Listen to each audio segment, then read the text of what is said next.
If it is just taking up space in your head, in your heart, in your house, in your sense of peace or comfort, get that shit out.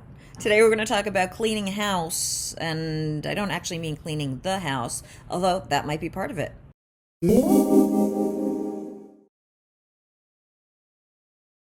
Now, today's video is not about organizing your home.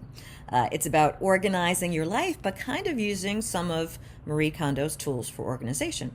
If you've heard of Marie Kondo, and at this point most of us have, she is a Japanese home organizer who's come up with something she calls the Kondo method.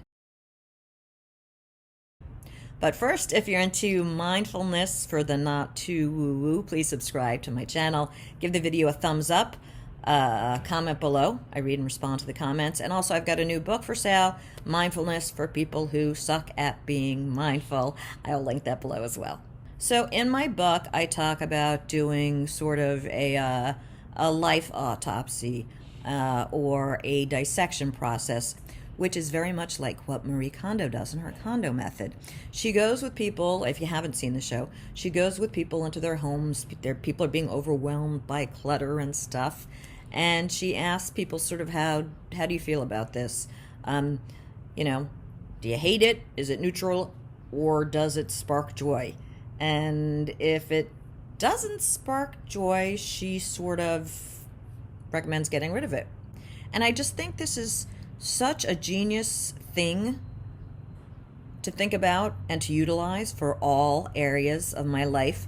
All areas of my life have been getting smaller and smaller and smaller, and I just thought this was such a good approach. Do an inventory for yourself.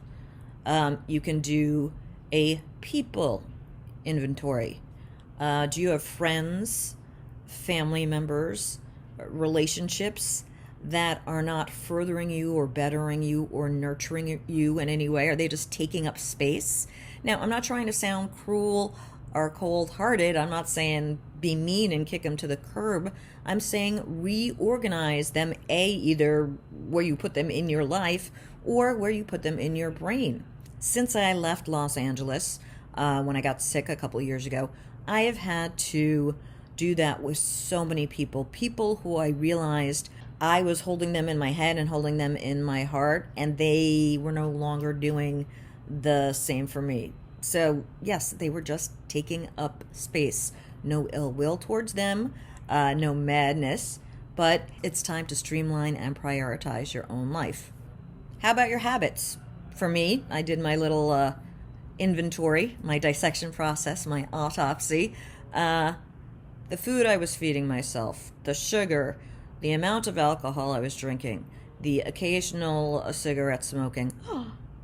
You know what? They were not sparking joy in me. They were feeding my ego momentarily, but overall, just wasting time and taking up space.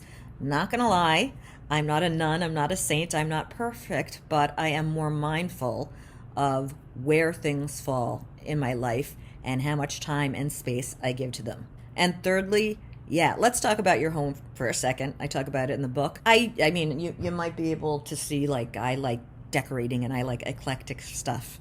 I'm not saying you become a minimalist. I'm not saying you get rid of all your shit and your belongings, but it is really good and therapeutic to do a big old spring cleaning or do it whenever, and just look at stuff. And again, using the same method, does this spark joy? Does this do nothing for me? This room is not a good example of it. This is my arty room, but I have some other rooms that are very simple and very sort of organized and bare, sort of industrial looking. And I find the space that surrounds me really makes me feel less scattered as a person. So I think once you do that with all areas of your life, figure out what, who, etc. you're giving your energy to, and they're just taking up space. What emotions? There's your bonus. What emotions or resentments or things are you holding on to that don't spark joy? Are you still mad at Billy from 8th grade? That ex-husband of yours, are you carrying around so much hatred to this day that's just taking up space in your heart? So yeah, four, a little bonus there. If you have any comments below, let me know. Also subscribe to the channel and the book, available on Amazon, Mindfulness for people who suck at being mindful. Thanks.